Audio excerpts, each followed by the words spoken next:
Ձեզ այսօր հետքի սրահի հյուրն է Սփյուռքահայ գործարար Էդմոնդ Խուդյանի ներկայացուցիչ փաստաբան Լեռնիկ Հովհաննիսյանը։ Մեր նախորդ հաղորդմանը մասնակցել է շինարար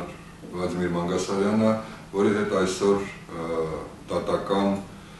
ատյաններում խնդիր ունի Սփյուռքահայ գործարարը։ Պարոն Հովհաննիսյան, դուք լսեցիք Վլադիմիր Մանգասարյանի հարցազրույցը, բնականաբար ինչ-որ բաներ ունեք ասելու, որտեղից սկսենք։ Բարև ձեզ, նախ շնորհակալ եմ հրավերի համար եւ այս նախաձեռնության համար։ Հարցազրույցը ես երեկոյան դիտեցի, ես մշտապես հետքի հրապարակումներին հետևում եմ։ Երեք երեկոյան դիտեցի հարցազրույցը, ինձ համար անակնկալ էր Վլադ Մանգասարյանի այն հայտարարությունը, որ նա ընկերության Արին կապիտալ ներդրումային ՍՊ-ի պատկանող շենքի տարածքների վաճառքից գումարներ չի ստացել։ Դա առաջի անակնկալն էր, երկրորդ անակնկալը նա էր շինարարության ժամանակ ծախսված գումարների չափի վերաբերյալ հայտարարությունը, քանի որ նախկինում մասնավոր զրույցներում գոնե միշտ խուսափում էինք ընդհանրապես հստակ թիվ ներկայացնել, որովհետև հաշվապահորեն ձևակերպված նման փաստաթուղթ չունի։ Բայց նախկինում ներկայացնում էր 4 միլիոն, 4.5 միլիոն, այսինքն նշում էր թվեր, տեսնել որն է ողջամիտ, որն է ընդունելի շրջապատի մարդկանց համար։ Եվ եւս մեկ անակնկալ, որ նա նշեց շենքի ընդհանուր տարածքների վաճառքներից գոյացել է կամ գումարը կազմում է, տարածքների ընդհանուր գումարը կազմում է մոտ 11 միլիոն։ Դեկտեմբեր ամսին մասնավոր զրույց ենք ունեցել, ես Վլադ Մանգասարյանը ձեզ մոտ իրոք չհաջողվեց այդ ժամանակ հաղորդումը, բայց բոլոր դեպքերում մասնավոր զրույցի ժամանակ նա նշեց, որ 16 միլիոն է այդ թիվը։ Եվ ես այստեղ միտում եմ տեսնում հենց այն գումարը, որը որ Էդմոնդ Խուդյանը պնդում է, եւ մենք պնդում ենք, որ նա ստացել է, այդ գումարը հենց այդ գումարների տարբերությունն է, այսինքն եթե մի պահ ընդունենք, որ 4 միլիոն դոլար ծախսվել է շինարարության վրա եւ ընդհանուր բնակարանների արժեքը 16 միլիոն է, տարբերությունը կկազմի 12 միլիոն։ Բայց այս դեպքում ինչ որ հնար կա օգտագործում այդ ստացվող գումարը ավելի քիչ ներկայացնելու համար, այսինքն ներկայացնում է 5 միլիոն 100 քանի հազար եւ 11 միլիոն, տարբերությունը կազմում է մոտ 5 միլիոն։ Այսինքն հենց այստեղ երևում է, որ 7 միլիոն իր մի հնարքով անհայտացավ։ Այսինքն ինքը շինարարության գինը բարձրացրել է, հետո ծախսերն է ավելացրել, բայց շենքի հիմնական մասը կառուցվել է մինչև 2007 թվականը։ Այն ժամանակ այլ ծախսեր էին, չգիտեմ ինքը ինչ հաշվարկներով է դա ավելացրել, բայց ես այդ հարցը իրեն պիտի տայի մեր հաջորդ հարցազրույցին, որտեղ ուսումնասիրում է երկկողմից բերված փաստաթղթերը, որի մասին ձեզ կհարցնեմ։ Ուրեմն այսպես ասեմ, ես ինքս շինարար չեմ, բայց 2006 թվականին ճակատագրի բերումով, այսինքն նույն ժամանակի ընթացքում, երբ որ այս շենքի շինարարությունն իրականացվել, ես սպասարկել եմ մեկ այլ ընկերություն, որը շինարարություն է իրականացրել Հրազդան ստադիոնի հարևանությամբ, եւ այդ ժամանակ բնականաբար որպես իրավաբան ես տեղեկացել եմ, որ 1 քառակուսի մետրի շինարարության արժեքը, այսինքն շինարարները ինչ գնով որ իրականացնում են շինարարությունը, ոչ ինքնարժեք, այլ ինչ գնով որ պատվեր իրականացնում են, տատանվում էր 200-ից 220 դոլարի սահմաններում։ Եվ ըստ էության հենց այդ նույն գումարի սահմաններում էր Վլադ Մանգասարյանն իրականացրել է 11 հարկի շինարարությունը։ Ես հիշեցնեմ, որ նա նշեց, որ 11 հարկի շինարարության վրա ծախսվել է 2 միլիոն 360 հազար եւ չգիտեմ ոչերով ինչ որ գումար։ Այսինքն նա չի կարող այսօրվա դրությամբ կատարել այն հաշվարկը, ինչ որ նշեց, որ 400 դոլարն է դեռ քիչ գին է այդ 1 քառակուսի մետրի համար, նա իր խոսքում դա նշեց, որ հաշվարկը պետք է 400 դոլարով անել, բայց ակնհայտ է, որ 11 հարկը առնվազն կառուցվել է մոտ 220 դոլարի շրջանակներում։ Եվ նաև նշեմ, որ երբ որ շինարարությունը ինքը իրականացրել է, իր կողմից ներկայացված նախահաշվով 11 հարկ ամբողջական ավարտական ներառյալ վերելակները, ներառյալ բարեկարգումը, ներառյալ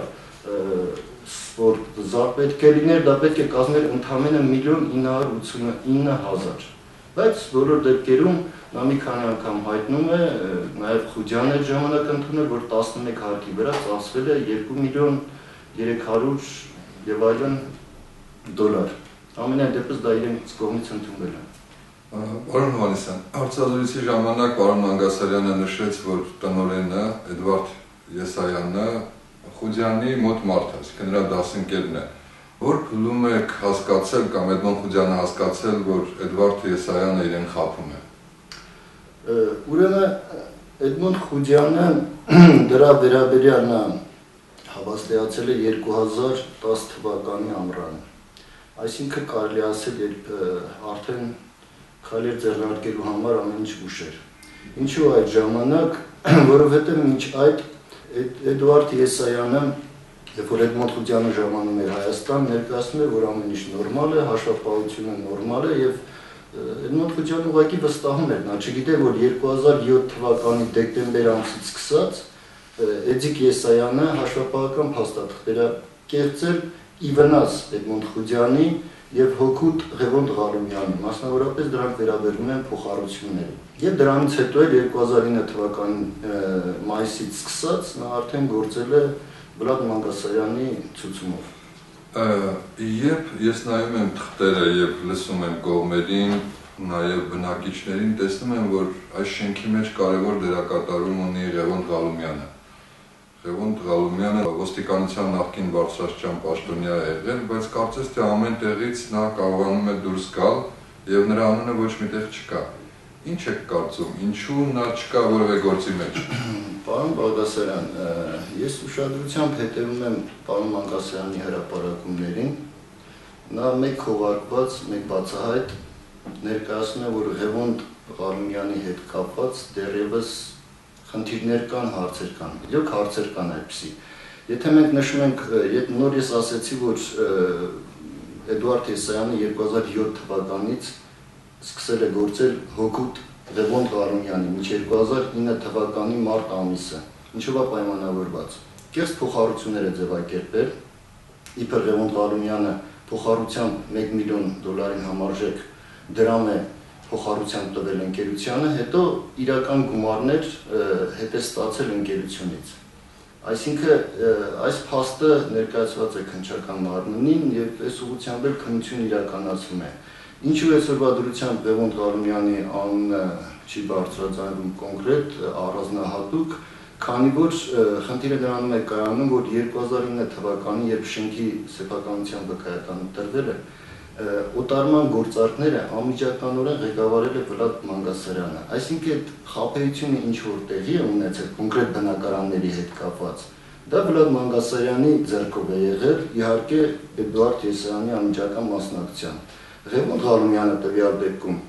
հաշվապահական փաստաթղթերով է գումարներ ստացել, սա է խնդիրը, չնայած բնակարանել է ձեռք բերել, բայց բոլոր դեպքերում նա հաշվապահական փաստաթղթերով նա այս կամ այն քաղաքացու բնակարան չտալու հետ կապված առնչություն չունի, բայց ընկերության կանխամտածված սնանկության հետ իհարկե առնչություն ունի։ Այսինքն ավելի խելացի է եղել։ Այո։ Եվ հաշվապահությունը իր հետ բերել է Ղևոնդ Ղալումյանը, ես մի բան էլ հիշատակեմ, 2007 թվականին, երբ որ ապրիլ ամսին Վլադ Մանգասարյանը նշում է դրա մասին, իր հրապարակումներում էր, երբ որ Վլադ Մանգասարյանին իր բառերով ասած հեռացնում է շենքից, այս ժամանակ նա արդեն նրա Խուջյանի հետ բանակցում է Ղևոնդ Ղալումյանը։ Իմ ասելիքը ինչ է, շենքը, ընկերությունը Էդմոն Խուջյանը ոչ թե Էդվարդ Եսայանին է հանձնել, այլ Ղևոնդ Ղալումյանին։ Խուջյանը շատ լավ գիտեր, որ Եսայանին չէր կարող հանձնել բազմամիլիոնանոց գույք, ընկերություն, հաշվապահություն, նա շատ լավ գիտակցում էր դա։ Եվ հետևաբար նա հանձնել է մի մարդու, որը ունի փորձ, գույքային ցենզ, հանրությանը հայտնի է, ամենայն դեպս վստահելի անձնավորությամբ, որը ի վիճակի էր եւ հանձներ առել ընկերության բնականon գործունեությունը շարունակել, հասցնել իր ավարտին եւ ստանալ շահաբաժին դրա դիմաց։ Ես հասկանալի դարձնելու համար ուզում եմ հիշեցնեմ, որ Ղալումյանը նաեւ Արին կապիտալի բաժնետերերից մեկն է, այսինքն դրսից մարդ չի։ Վլադիմիր Մանգասարյան, Էդմոն Խուջյան եւ Ղալումյան, նրանք Արին կապիտալի հիմնադիրներն էին։ Արին կապիտալի հիմնադիրը հանդիսանում է Խուջյանը։ Ներդրում իրականացնելուց հետո Համաձայն երեք կողմերի միջև կնքված եռակողմ պայմանագրի Խուդյանը անհատույց բաժնեմասեր է հատկացրել Ղարումյանին եւ Մանգասարյանին։ Այսինքն այս հարցը շատ կարևոր է ընկերության հիմնադիր ասել ենթադրվում է բաժնետեր գուցե սխալ ասացի։ Չէ, հիմնադիր ասել ենթադրվում է որ նախնական ներդրումներ իրականացրած պետք են այս ընկերությունում միակ ներդրումն է եղել է շենքի ներդրումը։ Եվ այդ ներդրումը իրականացվել է Խուդյանի կողմից, ինքը 100% բաժնեմասերի սեփականատերն է եղել, ներդրումից հետո նոր նրան դարձրել է մասնակիցների ընկերության։ Ձեզ հետ նաև նայեցինք այս ցուցակը, որ վերել է Վլադիսլավ Մանգասարյանը։ Ես դեռ Մանգասարյանին չեմ առաջարկել, բայց քանի որ բնակարանների թիվը շատ իսկապես մեծ է, 101 բնակարան կարծեմ, չէ՞։ 101 միավոր տարած գույք, հա։ Ես կարծում եմ մենք չենք հասցնի բոլոր 101-ը հերթով նայել եւ նկարահանումներ կատարել, որոշել եմ, չգիտեմ, ցանկացած տեղից վերցնել 5 բնակարան եւ այդ բնակարանների մասով ձեր մոտ եղած փաստաթղթերը եւ Մանգասարյանի ներկայացրած փաստաթղթերը համեմատել ու խոսել դրանց մասին։ Դուք կողք կլինեք նման ֆորմատին, այսպես ասեմ։ Պարոն Բաղդասարյան, իհարկե Մանգասարյանը ավելի շատ է տեղեկացված այս բնակարանների հետ կապված, բայց երևի Մանգասարյանից հետո ես եմ տեղեկացված իմացության առումով, իմիջիայլոց տեղեկությունների երևի մոտ 70%-ը ես հենց իրանից եմ ստացել, որտեղ կա հանգամանքներ, օրինակ բնակարան կա, որ այդտեղ նշած է 281,000-ով իբր վաճառվել է, բայց դա այդպես չի եղել, նա ասել է ին վրա գրեք, բայց իրականում ինքը վաճառել է 481,000 $-ով։ Եվ դա հենց այն բնակարանն է, որի պատճառով Գագիկ Վահանյանին հատկացվելիք տարածքն է, որի պատճառով ընկերությանը տարան այդ կանխամտածված սնանկության, ըստ էության կեղծ սնանկություն էր սա։ Այսինքն ես պատրաստ եմ յուրաքանչյուր բնակարանով ցուցակը, ես ասեմ նայեցի ցուցակը երկու հատ մեծ խնդիր կա, առաջի խնդիրը Վլադ Մանգասարյանի անունը գրված չէ այդտեղ։ Վլադ Մանգասարյանի կողմից ստացած բնակարանների եւ նրա կողմից բնակարանների դիմաց ստացած գումարների, այսինքն ինքը երկու ձև է ընկերությունից շատ ստացել։ Գումարի տեսքով բնակարան է ուտարել, գումար ստացել եւ երկրորդը բնակարաններ է ստացել։ Այդ Վլադ Մանգասարյանի անունը գրված չէ եւ Վլադ Մանգասարյանի կողմից ստացած գումարները փոխանցված է Արին կապիտալի սյունյակի տակ։ Սա շատ անհասկանալի է։ Աուդիտ անհասկանալի է իմաստով, որ փոխանցում չի եղել, հա։ Չէ, ամբողջ հարցն նրան է, որ ընկերությունը նման գումար չի ստացել։ Այդ գումարները ինքն է ստացել։ Դեռ չգիտեմ ինքը դա ինքը ասաց իմ մոտ փաստաթղթեր կան ամեն մի փոխանցման, այդ մասով դեռ չեմ նայել։ Փոխանցման փաստաթղթեր ի սկզբանե ասեմ չի կարող լինել, որտեղ այդ գումարների փոխանցման հետ կապված այս պատմությունները գիտեմ, յուրաքանչյուր բնակարան մի ամբողջական պատմություն է Վլադ Մանգասարյանի համար, եւ այդ պատմություններին ես տեղյակ եմ։ Ես այնպես որ պատրաստ եմ, նույնիսկ կարող ենք ընտրովի, հենց առաջի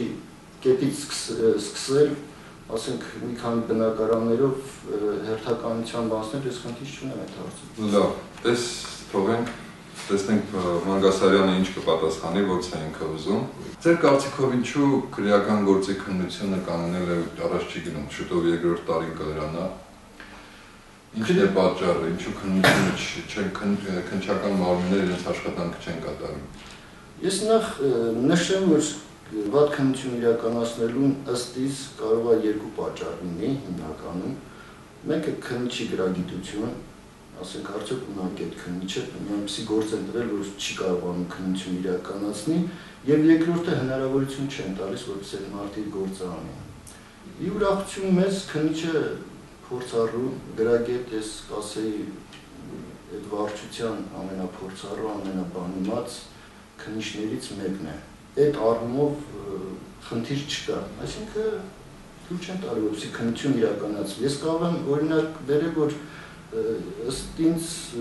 վերջի մի տարվա ընթացքում ընդհանրապես քննություն չի իրականացվել։ Հոկտեմբեր ամսին փորձաքննություն նշանակվեց, բայց այդ փորձաքննությունը առ այսօր մենք արդեն հունվար ամիսը վերջացավ, փետրվար ենք մտնում, փորձաքննությունը դեռևս տեղից չի շարժվում։ Այսինքն այդ ուղղությամբ որևէ բան չի անում։ Սա երևի միտում կա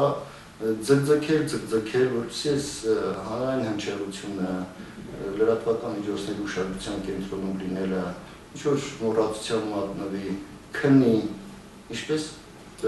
Մանգասարյանի մնացած գործերը, նման գործեր էլի կան։ Լավ, վերադառնանք նորից Մանգասարյանի հարցազրույցին, նրա հետ խոսեցինք աուդիտի մասին, ինչպես որոշվեց կատարել այդ աուդիտը եւ ինչու ձեր կարծիքով Մանգասարյանը հրաժարվեց մասնակցել այդ աուդիտին, ամեն դեպս ինքը այդպես ասի։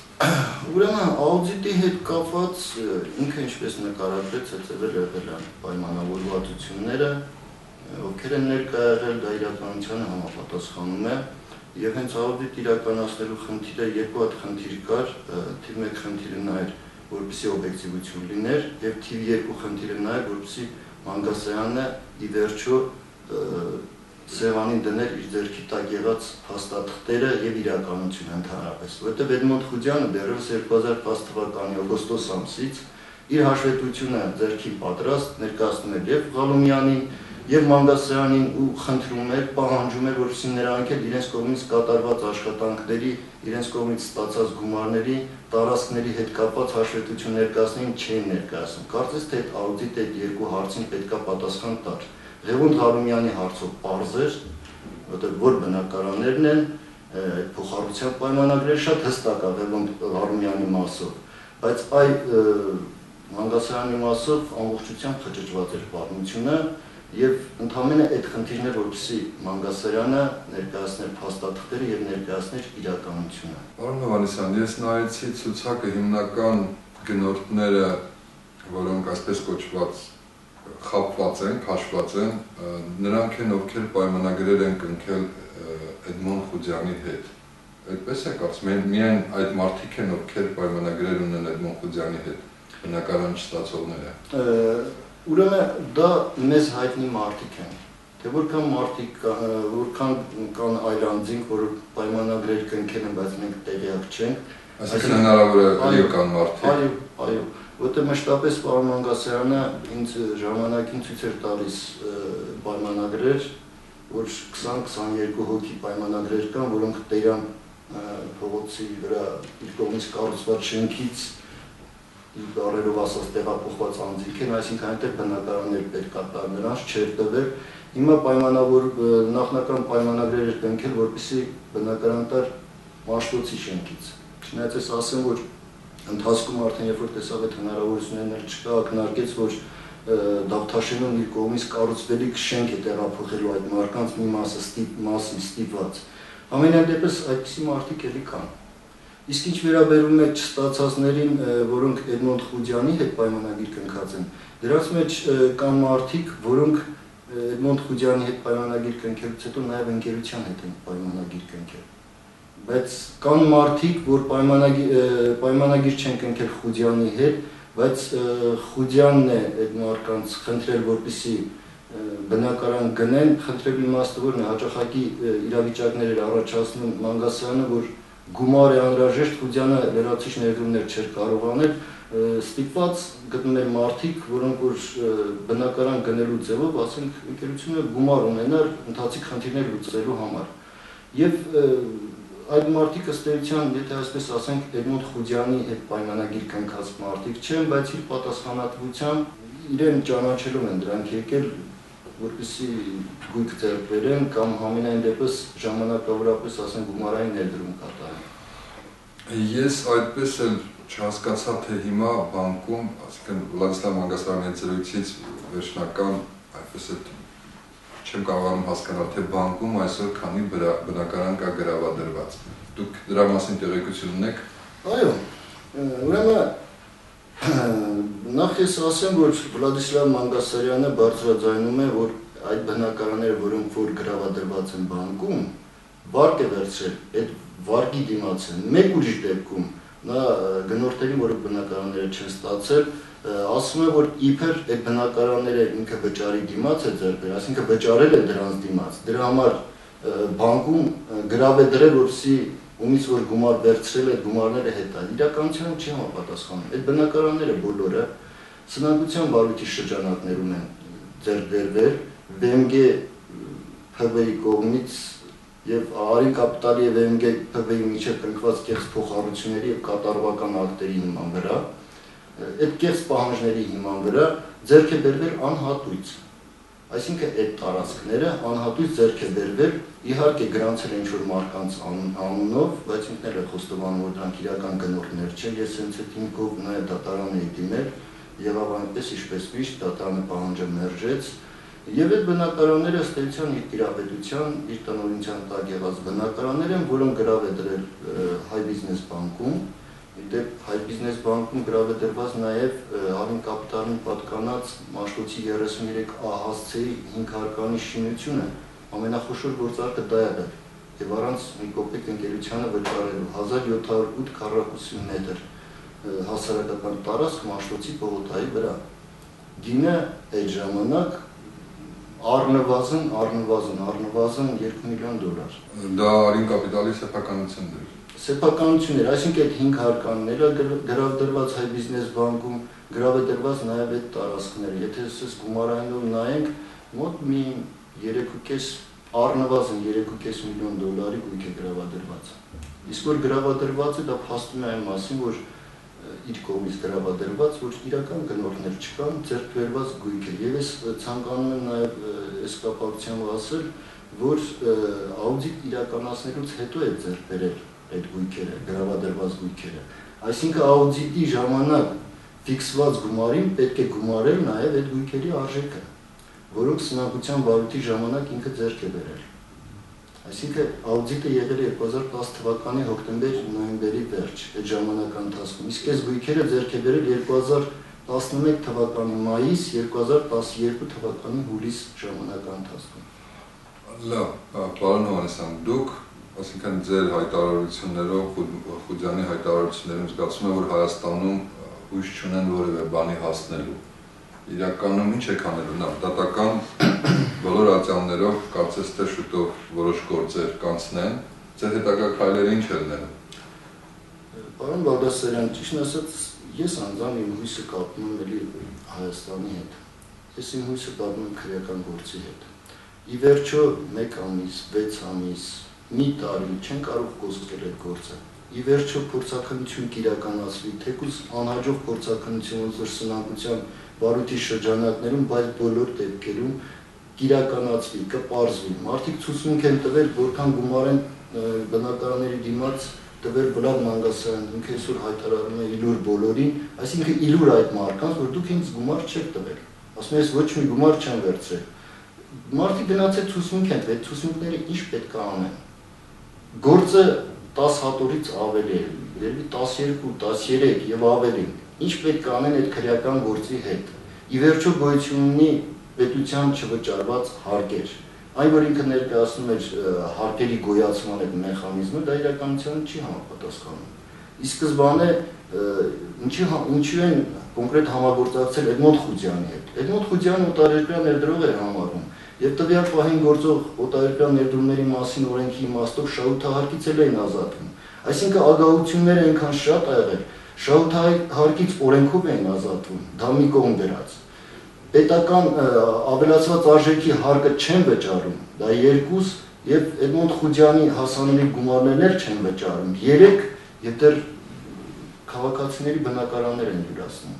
Այսինքն 4 տեսանկյունից, նայեք, տեսեք ինչա կատարվում։ Հիմա ինչ անելու։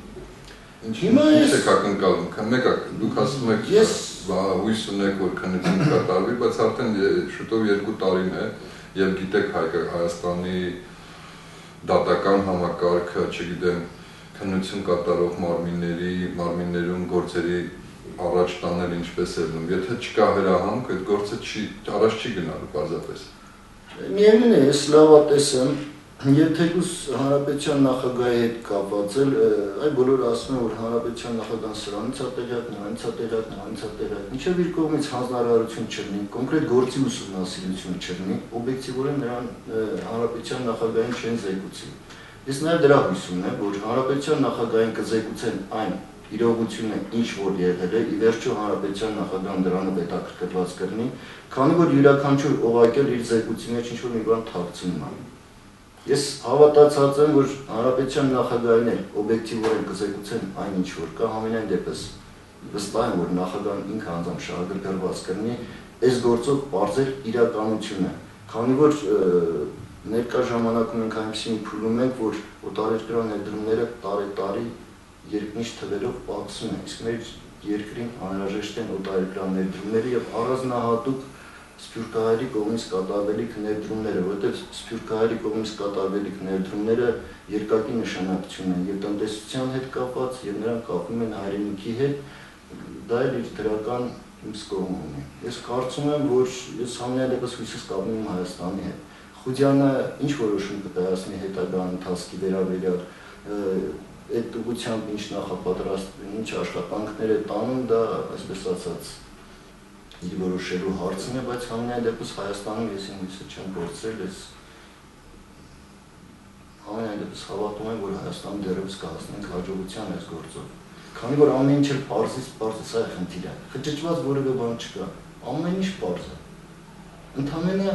կամք է պետք, ընդամենը կամք։ Մի քանի օրվա ընթացքում քննիչը, պրոֆեսիոնալ քննիչը մի քանի օրվա ընթացքում համապատասխան որոշումները կարող է կայացնել։ Լավ, հուսանք, որ ինչ-որ բան ձեր ասածով կփոխվի, չնայած ես այդքան էլ հույս չունեմ, թե որևէ բան կփոխվի ձեր գործի մեջ։ Ես նորից վերադառնամ այս ցուցակին,